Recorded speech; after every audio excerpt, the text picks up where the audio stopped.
Help you. तो सबसे पहले हमारे सभी प्यारे प्यारे स्टूडेंट्स को हमारा प्यार भरा गुड मॉर्निंग। आज हम आपके लिए एनसीईआरटी बेस्ड क्लास नंबर 5 लेकर के आए हैं, जिसमें क्लास 11 का सेकंड चैप्टर स्टार्ट करने जा रहे हैं, जो कि ये हमारा एटॉमिक स्ट्रक्चर यानी कि परमाणु संरचना। इस टॉपिक की आज आपको बेसिक जानकारी दी जाएगी। क्लास बहुत ज्यादा इंपॉर्टेंट होने वाली है, क्योंकि किसी भी चैप्टर की जब तक आपको बेसिक नॉलेज नहीं होगी तब तक उसकी आगे जो चीजें आएंगी उनको आप समझ नहीं पाएंगे। तो सभी स्टूडेंट्स उठा लेंगे कॉपी पेन, जैसे जैसे हम चीजों को पढ़ाते चले मेरे साथ कॉपी में नोट डाउन करते रहेंगे। और आप लोगों से छोटी सी रिक्वेस्ट है हमारी कि चीजों को हमेशा रिवाइज करते रहिएगा, ठीक है। और कल संडे स्पेशल एक महामैराथन क्लास दोपहर 2 बजे लेकर के आ रही हूं, जिसमें एक हफ्ते भर में जो भी हमने पढ़ाया है उसका मॉक टेस्ट लिया जाएगा और वहीं पर आपके डाउट भी क्लियर किए जाएंगे। तो 2 बजे क्लास लेना कभी ना भूलें, संडे स्पेशल, क्योंकि संडे के दिन हम इसी प्रकार से महामैराथन क्लास को चलाएंगे। जो एक हफ्ते में पढ़ा के तैयार करेंगे वो संडे को टेस्ट लेंगे और आपका डाउट भी वहीं पर क्लियर होगा। किसी टॉपिक से संबंधित कोई भी डाउट अगर आपका रह जाता है तो उसको क्लियर करने के लिए आपको संडे दोपहर 2 बजे आना होगा, ठीक है। तो आइएगा जरूर सभी विद्यार्थी, ज्यादा समय नहीं लेंगे, डायरेक्ट आज के टॉपिक परमाणु संरचना बेसिक नॉलेज पर हम चर्चा करेंगे। देखिए, जब हम इस चैप्टर की शुरुआत करते हैं या हम कहें जब इस चैप्टर में हम कदम रखते हैं तो सबसे पहले हमको पढ़ना होता है पदार्थ के बारे में। किसके बारे में? पदार्थ के बारे में, जिसे इंग्लिश में मैटर और इसे साइंस की लैंग्वेज में द्रव्य भी कहा जाता है। क्या कहा जाता है? द्रव्य। सभी को पता होना चाहिए, ये छोटी क्लासों का एक छोटा सा क्वेश्चन है कि द्रव्य क्या होता है। सभी ने सुना होगा द्रव्य द्रव्य द्रव्य, बट ये है क्या? पदार्थ भी आपने सुना होगा, इंग्लिश में मैटर कहा जाता है, ये भी आपने सुना होगा। मैटर वो नहीं है, मामला वाला मैटर नहीं है, पदार्थ वाला मैटर है, ठीक है। अगर हम पदार्थ की बात करें तो इस पृथ्वी पर उपस्थित जो कुछ भी है वो सभी हमारा पदार्थ है और वो सभी हमारा द्रव्य की कैटेगरी में आएगा। यानी कि बात देखिए, चाहे हम पदार्थ बोले चाहे द्रव्य बोले, पृथ्वी पर उपस्थित हर एक वो चीज जो स्थान घेरती है, जिसमें द्रव्यमान होता है और जिसका अनुभव हम अपनी ज्ञान इंद्रियों के द्वारा कर सकते हैं, उसे ही पदार्थ या फिर द्रव्य बोला जाता है। छोटे से कुछ यहाँ पर नोट लिखेंगे। अगर पदार्थ की बात की जाए, द्रव्य की बात की जाए, तो हर वो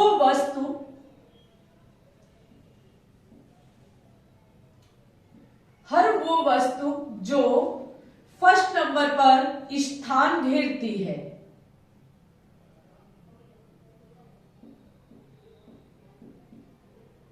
सेकेंड नंबर पर है जिसमें कुछ द्रव्यमान होता है, द्रव्यमान बोले तो भार होता है, और थर्ड नंबर पर है जिसका अनुभव हम ज्ञान इंद्रियों द्वारा कर सकते हैं।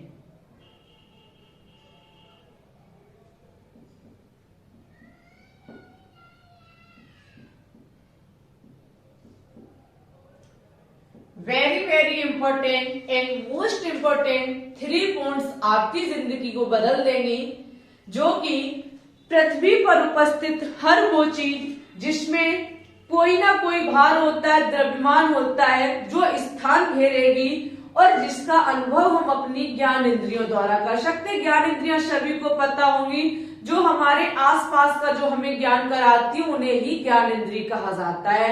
ज्ञान इंद्रियां 5 होती हैं। पहली हमारे कान, उसके बाद हमारी आंख, उसके बाद नाक, उसके बाद जीभ और उसके बाद हमारी स्किन होती है, ठीक है, यानी कि त्वचा। ये 5 हमारे जो होते हैं यही हमें ज्ञान इंद्रियां जिनको कहा जाता है, हमारे आसपास का ये हमको ज्ञान कराती हैं। देखिए, अगर पृथ्वी पर कोई चीज होगी तो ये तय है कि वो स्थान घेरेगी, चाहे छोटी से छोटी हो और चाहे बड़ी से बड़ी हो। छोटी से छोटी जिसे हम अपनी खुली आंखों से देख भी नहीं सकते, वो भी स्थान घेरेगी। समझ गए? ऐसी वो चीज जो हम देख नहीं सकते, जिसे पता नहीं है, अगर वो पृथ्वी पर स्थान घेर रही है तो ये 100% तय है कि उसमें भार होगा, उसका कुछ ना कुछ वेट यानी कि द्रव्यमान मास जरूर होगा। और अगर भाई साहब कुछ है तो ये भी तय है कि हम उसका अनुभव कर सकते, उसकी फीलिंग व्यक्त कर सकते हैं अपनी ज्ञानेंद्रियों के द्वारा। पृथ्वी पर अगर कोई चीज है तो ये 3 चीजों को फॉलो करती है, और करती है तो वो चीज पदार्थ या फिर द्रव्य की कैटेगरी में आएगी। और ऐसी कोई चीज है ही नहीं पृथ्वी पर जो स्थान न घेरती हो, जिसमें भार न हो और जिसका अनुभव हम ज्ञान इंद्रियों द्वारा न कर सके। लेकिन भाई एक छोटी सी क्लास का अपवाद स्वरूप क्वेश्चन भी हमारे पास है। अपवाद स्वरूप क्वेश्चन है हमारा प्रकाश, बोले तो लाइट। ओके, लाइट के साथ साथ हमारा ध्वनि यानी कि साउंड। सभी को पता है प्रकाश कभी भी स्थान नहीं घेरता है। क्यों? एक रूम में हम चाहे एलईडी रोड इतनी लगा दें कि दीवार का एक एक कोना लाइटों से भर दें, और फिर हम देखेंगे क्या हम रूम में खड़े हो सकते या नहीं हो सकते? बिल्कुल हो सकते। जहां से समझ में आता है कि लाइट कभी भी स्थान को नहीं घेरती है। क्या लाइट को हम तौल करके पता कर सकते हैं इसमें द्रव्यमान कितना होता है? भाई ना ना, ऐसा हमारे लिए संभव नहीं है। हाँ, ये महसूस कर सकते हैं अपनी ज्ञानेंद्रिय आंख के द्वारा, देख सकते हैं कि यहाँ चारों तरफ प्रकाश ही प्रकाश है। तो एक को तो ये फॉलो कर रही है, 2 को ये कट कर रही है। तो जहां से हमारा क्लियर होता है कि प्रकाश है, लेकिन ये 2 नियमों को पदार्थ के को फॉलो नहीं करती। अगर आपसे कभी क्वेश्चन किया जाए कि अपवाद स्वरूप पदार्थ या द्रव्य के बारे में बताइए जो स्थान ना घेरती हो, जिसमें कोई द्रव्यमान ना हो। वहीं पर साउंड की बात करेंगे, डीजे पे डीजे लगा देना भाई साहब। एक बंद रूम में आप वहां खड़े हो सकते, ये कंफर्म तय है। तो हम कह सकते हैं कि साउंड कभी भी स्थान को नहीं घेरता है, और साउंड में कभी भी हम तराजू से तौल करके उसके भार का पता नहीं कर सकते। हाँ भाई, हम ये पता कर सकते हैं कानों के द्वारा कि यहाँ साउंड बज रहा है, इतना तय हम कर सकते हैं। इसके अलावा हम कुछ नहीं कर सकते हैं। वहीं पर हजारों स्टूडेंट्स के मन का डाउट कि हवा मैम जी, तो हवा देखिए स्थान लेती है। आप किसी तूफान जब चलता हो, हवा चलती हो, आंधी आई हो, उस जगह पर आप खड़े हो जाना तो आपको धक्का महसूस होगा। वो धक्का का इशारा है कि हवा भाई साहब अपना स्थान मांग रही है, वो कह रही है कि हट जाइए, हमें स्थान दीजिए। मीन्स वो हवा जो है वो स्थान घेरती है। हम इसे तराजू से तौल भी सकते, इस गुब्बारे में भर लीजिए और तौल लीजिए। हम हवा को तौल भी सकते हैं, ठीक है, लेकिन अनुभव भी हम इसका कर सकते हैं। हमारी त्वचा, हमारी स्किन हमें बताती है आहा हवा चल रही है, अच्छा फील हो रहा है हमको, ठीक है। तो द्रव्य पदार्थ क्या होता है इसके बारे में आपने जाना। वहीं पर एक वैज्ञानिक हुए हमारे जॉन डाल्टन भाई साहब। जॉन डाल्टन ने कहा कि पदार्थ जो है वो किससे मिलकर के बना होता है। पदार्थ हमें पता चल गया पदार्थ के बारे में, लेकिन पदार्थ जो है वो किससे मिलकर के बना है। सपोज दैट पृथ्वी पर उपस्थित ये मार्कर है, स्थान घेरेगा, वजन होगा, हम ज्ञान इंद्रियों द्वारा पता कर सकते हैं ये मार्कर है, कैसे कलर का चलता है, क्या इसकी स्थिति है, सब कर सकते हैं, ठीक है। हम जानना चाहेंगे ये मार्कर किससे मिलकर के बना है, तो इसके लिए हम क्या करेंगे, इसे कट करेंगे, कट करेंगे, कट करेंगे, कट करेंगे। इसका जो सबसे छोटा सा भाग निकल के आएगा हम कहेंगे भाई साहब मार्कर उसी से मिलकर के बना है। सपोज दैट कोई दीवार खड़ी है, हम कैसे पता करेंगे कि दीवार किससे मिलकर के बनी है। तो हमें उसकी सबसे छोटी चीज पे पहुंचना होगा जहां से ये बनकर तैयार हुई है। उसी प्रकार से वैज्ञानिक जॉन डाल्टन के द्वारा कहा गया कि पदार्थ पृथ्वी पर उपस्थित हर वो चीज जो स्थान घेरेगी, द्रव्यमान होगा, वो पदार्थ है। लेकिन पदार्थ मिलकर के किससे बना होगा? तो इन्होंने निष्कर्ष निकाल के तय किया और इन्होंने बताया कि पदार्थ जो है वो परमाणुओं से मिलकर के बना होता है। यानी कि पदार्थ की सबसे छोटी इकाई परमाणु होती है, जिसे इंग्लिश में एटम कहा जाता है। ऐसा कहा गया भाई साहब जॉन डाल्टन के द्वारा। किसके द्वारा? जॉन डाल्टन अंकल के द्वारा भाई कहा गया कि एटम मैटर का सबसे यानी कि स्मॉलेस्ट यूनिट है, ठीक है, सबसे छोटी इकाई है। और जॉन डाल्टन के द्वारा कहा गया कि परमाणु जो है वो एक सूक्ष्मतम अविभाज्य कण है। जॉन डाल्टन के द्वारा कहा गया सूक्ष्मतम अविभाज्य कण है। बहुत बड़ी बात कह डाली जॉन डाल्टन ने, अविभाज्य कण है। जॉन डाल्टन भाई साहब के द्वारा कहा गया पदार्थ की सबसे छोटी इकाई परमाणु होती है। ये पदार्थ का सबसे सूक्ष्मतम कण होता है जिसे विभाजित नहीं किया जा सकता। आ माने नहीं, विभाजित माने विभाजन, जिसका विभाजन नहीं किया जा सकता है वो हमारा परमाणु होता है। ठीक है भाई, बहुत खुशी की बात है। जॉन डाल्टन भाई साहब ने एक सिद्धांत भी प्रतिपादित किया जो हमारा जॉन डाल्टन सिद्धांत के नाम से व्याख्यात भी है, ठीक है, जो कि सन 1808 ईस्वी में दिया गया था, जिसमें उन्होंने कहा था कि पदार्थ की सबसे छोटी इकाई परमाणु होती है और परमाणु जो होता है वो किसी भी पदार्थ की एक अविभाज्य कण है। ठीक है, सूक्ष्मतम अविभाज्य कण होता है जिसे विभाजित नहीं किया जा सकता है। किसी पदार्थ को हम इतना कट करेंगे, इतना कट करेंगे, इतना कट करेंगे कि उसकी सबसे छोटी इकाई हमारी एटम निकल के आएगी। और अब हम चाह करके भी एटम को नहीं विभाजित कर सकते। लेकिन भाई साहब वैज्ञानिक थमने का नाम ही नहीं लेते। उन्होंने कहा अच्छा इतनी बड़ी बात जॉन डाल्टन भाई साहब ने कह दी, हम कैसे मान लें। हमारे नए वैज्ञानिक हुए जे थॉमसन, वहीं पर आपके रदरफोर्ड, चैडविक, नील्स बोर, कई इत्यादि वैज्ञानिक हुए जिन्होंने अपना योगदान दिया और उन्होंने इसके बारे में आगे जानकारी लेने की कोशिश की। तो उन्होंने कहा ऐसा बिल्कुल भी नहीं है, परमाणु हमारा विभाजित कण होता है, परमाणु को भी हम तोड़ सकते हैं। और कहा गया कि परमाणु जो है वो 3 फंडामेंटल से मिलकर के बना होता है, जो कि हमारे होते हैं प्रोटॉन, इलेक्ट्रॉन और न्यूट्रॉन।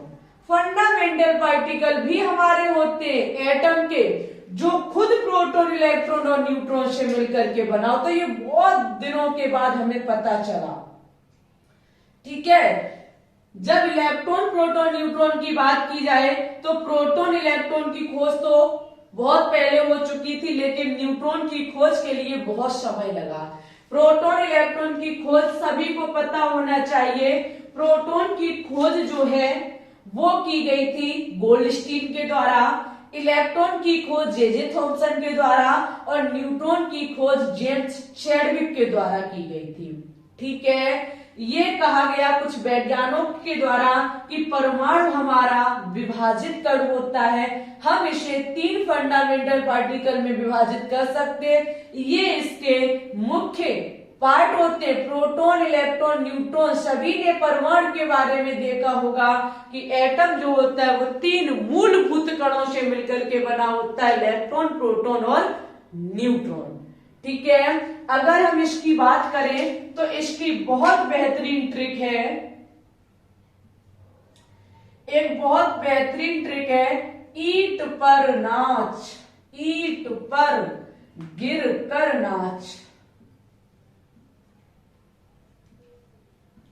ईंट पर गिर कर नाच, जहां पर ई का मतलब होता है इलेक्ट्रॉन,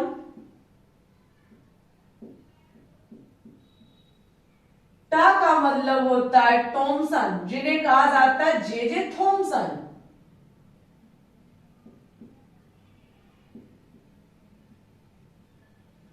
और पा का मतलब होता है प्रोटॉन, और गिरकर का मतलब होता है गोल्ड स्टील।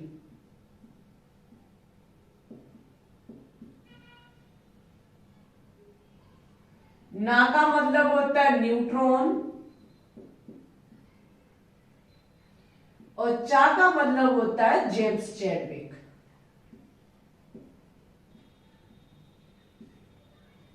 ये एक बेहतरीन सी ट्रिक है जिसके माध्यम से आप पता कर सकते हैं कि इलेक्ट्रॉन की खोज किसने की थी, जे थॉमसन ने, प्रोटॉन की खोज गोल्ड स्टील ने, न्यूट्रॉन की खोज चैडविक ने की थी। आप लोग देख सकते हैं कि आपने अभी तक पढ़ा कि प्रोटॉन की खोज रदरफोर्ड भाई साहब ने की थी, लेकिन इसकी भी एक शर्त है। अगर आपको एग्जाम में रदरफोर्ड और गोल्ड स्टील दोनों दिए गए तो टिक आप गोल्ड स्टील पर करके आएंगे, क्योंकि शुरुआत इन्होंने ही की थी, लेकिन बाद में जो सब कुछ करके दिखाया वो रदरफोर्ड ने किया था। लेकिन भाई साहब, अगर घर का मुखिया नींव जो है उसको तैयार नहीं करेगा तो आने वाली पीढ़ी एक बड़े मकान का निर्माण नहीं कर सकती है। वो जमीन नहीं खरीदेंगे, आप मकान नहीं बना सकते हैं। गोल्ड स्टील अगर शुरुआत नहीं करते तो रदरफोर्ड एकदम इतने जल्दी नहीं हमारे प्रोटॉन का पता कर पाते।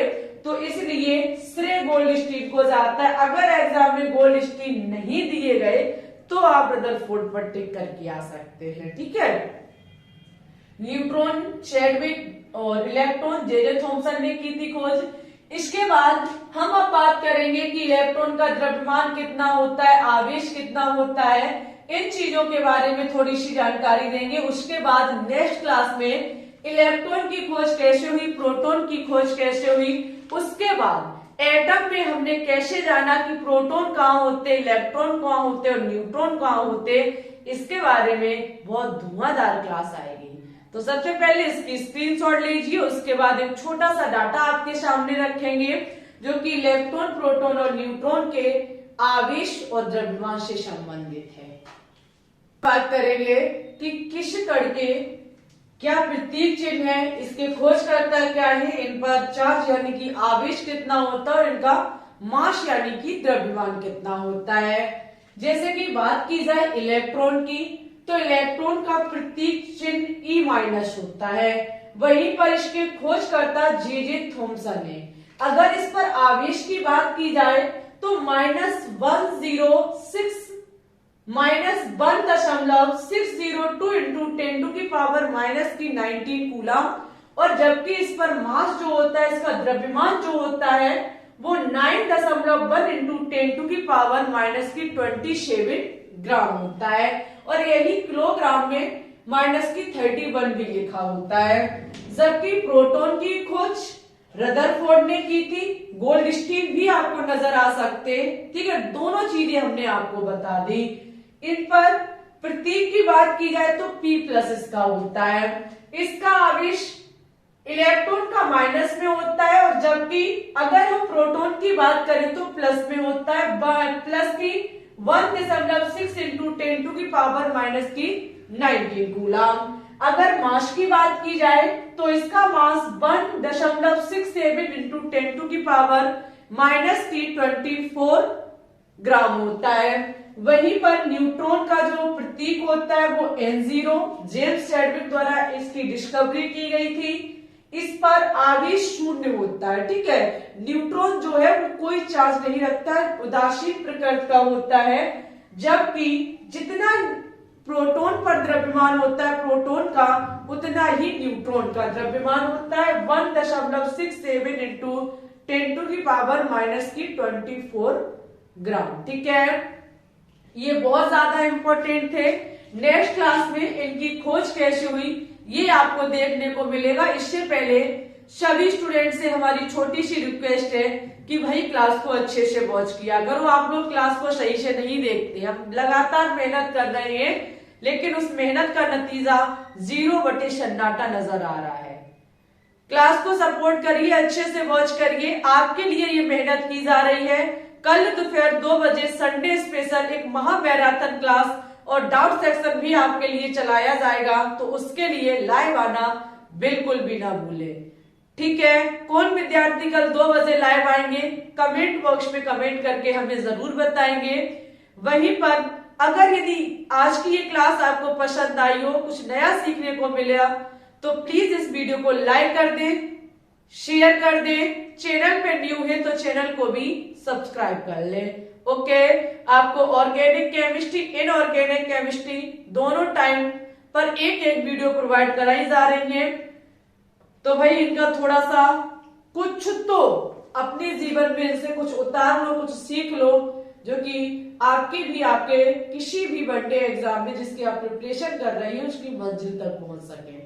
ठीक है, पढ़ते रहिए, आगे बढ़ते रहिए। हमारी आपसे यही रिक्वेस्ट है कि हमें सपोर्ट करते रहिए और हम आपके लिए हमेशा आपकी हेल्प करते रहेंगे। ओके, आज के लिए बस इतना ही रखते, अपना ख्याल रखना, अच्छे से पढ़ना, आगे बढ़ना। मिलते हैं कल संडे स्पेशल 2 बजे लाइव स्ट्रीम में, तब तक के लिए ऑल द बेस्ट।